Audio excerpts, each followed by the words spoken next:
Seja bem-vindo ao canal Costa e Policarpo Advogados. No vídeo de hoje vamos falar sobre uma importante tese tributária que pode representar grande economia de impostos para a sua empresa. Se a sua empresa é contribuinte de ICMS, fique atento a este vídeo, porque isso pode representar uma informação fundamental para você. Inscreva-se em nosso canal para sempre receber atualizações. E se gostar do conteúdo, deixe o seu like. É muito importante para nós. Vamos juntos!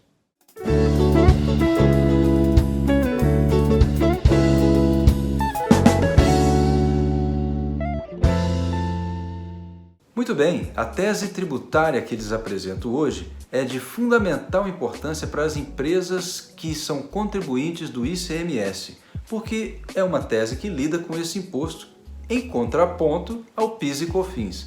Nada mais é do que a exclusão do ICMS da base de cálculo do PIS e COFINS. Essa tese já está corroborada, já está amparada pelo Supremo Tribunal Federal. Não é uma tese nova, já vem sendo discutida há alguns anos. Mas o momento atual é fundamental, especialmente por questões processuais que também mais adiante eu vou abordar. É o momento certo de pedir a restituição do PIS e COFINS. Na verdade, quando a gente exclui do ICMS da base de cálculo do PIS e da COFINS, o imposto reduz. Reduzindo o imposto, nasce o direito de você pedir a restituição dos últimos 5 anos, né? Esse pedido de restituição é que está em jogo, por isso a urgência da medida. Mas vamos então entender essa tese tributária. Primeiro vamos entender os fundamentos da tese.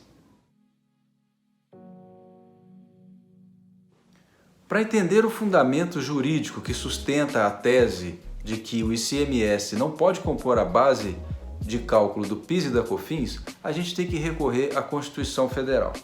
E o que diz a Constituição Federal? Artigo 195, inciso 1º, a linha A, diz que as contribuições sociais incidem sobre o faturamento. Então a discussão ela fica em torno do faturamento. O que seria o faturamento, né? Já que as contribuições incidem sobre o faturamento, a gente tem que definir o que seja faturamento. Buscando nas ciências contábeis esse conceito, inclusive o próprio Código Tributário Nacional afirma que esses conceitos do direito privado não podem mudar em desfavor do contribuinte, né? Então os conceitos eles se mantêm. Então a gente buscando o que significa faturamento nas ciências contábeis, faturamento é fruto oriundo dos negócios da empresa. E o ICMS não é receita dos negócios da empresa. ICMS é o imposto pago pelo contribuinte, ele passa pelo caixa da empresa, mas vai direto para o fisco. Então, a discussão está aí. O ICMS, que é destacado na nota, que entra no caixa da empresa, mas vai para o fisco, não fica na empresa, ele não tem natureza de faturamento, não pode ser considerado como faturamento. Até então a Receita vem cobrando, né? A Receita, no caso o fisco, vem cobrando o PIS e a COFINS, incluindo esse ICMS que passa pelo caixa da empresa, como parte de faturamento. E daí que se encontra a ilegalidade, através desse conceito. O cálculo do PIS e da COFINS ele tem que ser feito apenas com o que a empresa fatura para si, e não que ela fatura e repassa para o governo. Dessa forma, aumenta a base de cálculo do PIS e da COFINS, quando se inclui ICMS nesse cálculo, aumentando o valor do imposto. Esse é o fundamento básico do motivo pelo qual se exclui o ICMS da base de cálculo do PIS e da COFINS, ou seja, o conceito de faturamento. Se no conceito de faturamento não se deve incluir o ICMS, porque o ICMS não é fruto de receita oriunda do próprio trabalho da empresa, né? É imposto, não é o fruto do negócio. Então por que o fisco continua cobrando dessa forma? Qual que é o fundamento para essa cobrança, já que na própria Constituição existe lá o conceito de faturamento, que a gente viu aqui, que dentro do faturamento não se inclui impostos, né? O ICMS que só passa pelo caixa e vai para o governo, isso não pode ser considerado faturamento. Como que o fisco então continua a fazer a cobrança? Muito simples e, por incrível que pareça, editando leis inconstitucionais. Com base em legislação infraconstitucional e inconstitucional, o fisco permanece com essa cobrança. Bom, eu estou falando da Lei 9.718, onde em seu artigo 3º, o fisco equipara faturamento à receita bruta. Veja a maldade, faturamento e receita bruta. Na medida em que você inclui esse conceito de receita bruta, vale dizer que não está na Constituição, para a incidência, para a cobrança do cálculo do PIS e do COFINS, você consegue incluir o ICMS na base de cálculo. Porque aí sim, no conceito de receita bruta, e voltando para as ciências contábeis, né? No conceito de receita bruta, sim, é todo o volume financeiro que entra na empresa. Aí, muito bem, o ICMS entra e é com base nisso que o fisco continua cobrando. Só que essa inclusão da questão da receita bruta é inconstitucional, porque não existe essa previsão na Constituição. Então, uma lei ela não pode contrariar as previsões que estão na Constituição. E veja bem, com base nessa legislação totalmente inconstitucional, o fisco, já se defendendo de algumas ações que tratavam desse tema no STF, já prevendo que ia perder, que essa legislação ia ser julgada inconstitucional, acabou por editar uma nova lei, mas prevendo a mesma situação, prevendo a mesma coisa. Já que essa lei que prevê que a receita bruta, que o faturamento equivale à receita bruta, vai ser julgada inconstitucional, vamos editar uma outra lei, que aí é uma lei nova, e quem estiver discutindo vai ter que rediscutir a matéria toda novamente. Isso é a mais absoluta má-fé, e acontece, e de fato acontece. Essa nova legislação que foi editada é a Lei 12.973 de 2014.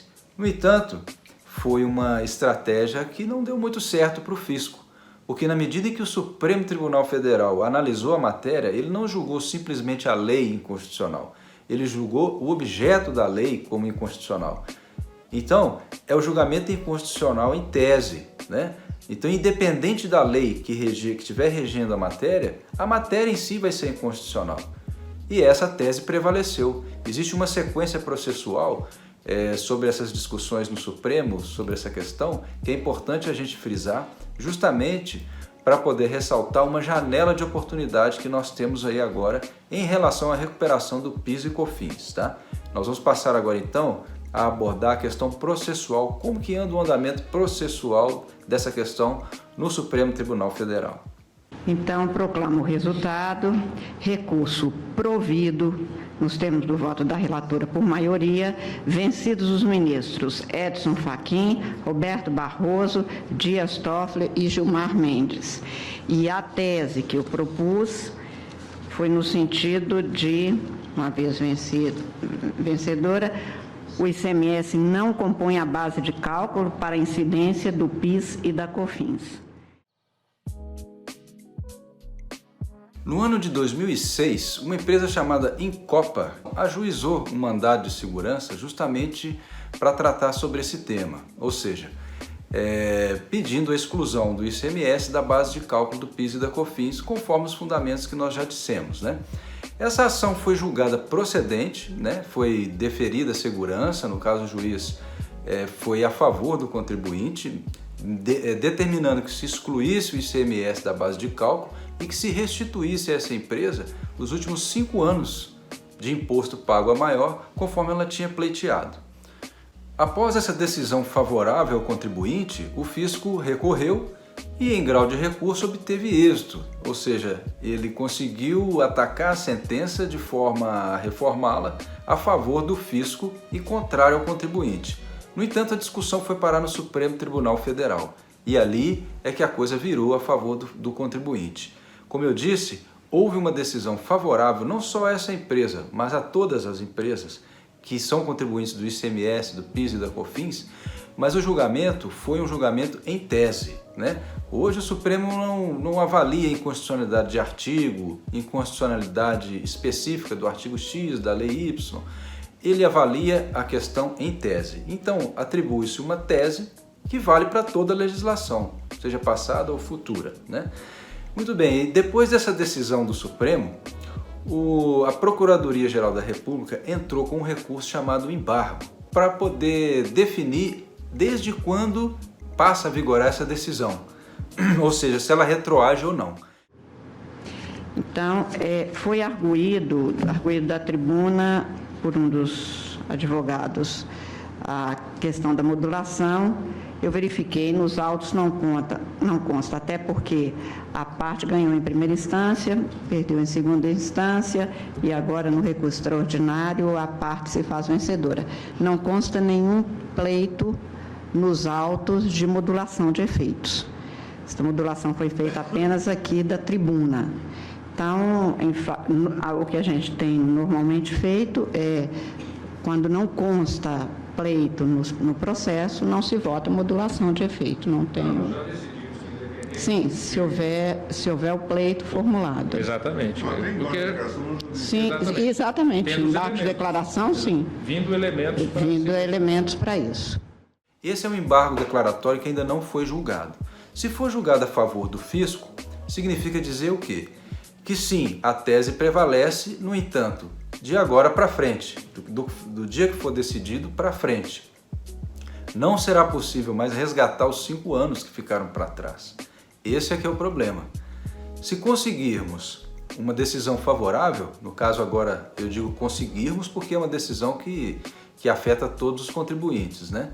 Se esse embargo for julgado improcedente, significa que o contribuinte vai sempre poder requerer os últimos 5 anos, que é a previsão prescricional do Código Tributário Nacional, né? Então é importante isso, porque sim, corre-se o risco dos embargos serem julgados a favor do fisco, né?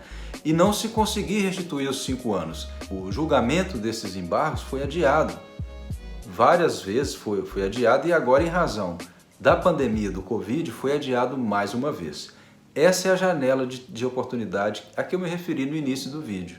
Ou seja, as empresas que entrarem com ação requerendo a restituição do PIS e da COFINS pago a maior, porque calculado com o ICMS na base de cálculo, se elas entrarem com ação antes do julgamento desses embargos, elas têm a chance de requerer os últimos 5 anos pagos a maior.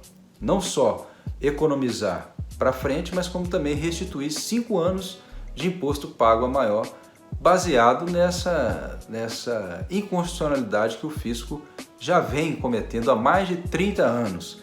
Não se pode requerer tudo por conta do prazo prescricional, mas de toda forma é uma janela de oportunidade e por isso eu peço a você, empresário, a você, contador, advogado que lida com a empresa, para repassar essa informação para as pessoas de direito, porque é um momento adequado e torna-se até urgente, porque se o julgamento do embargo for desfavorável ao contribuinte, esses 5 anos ficam perdidos.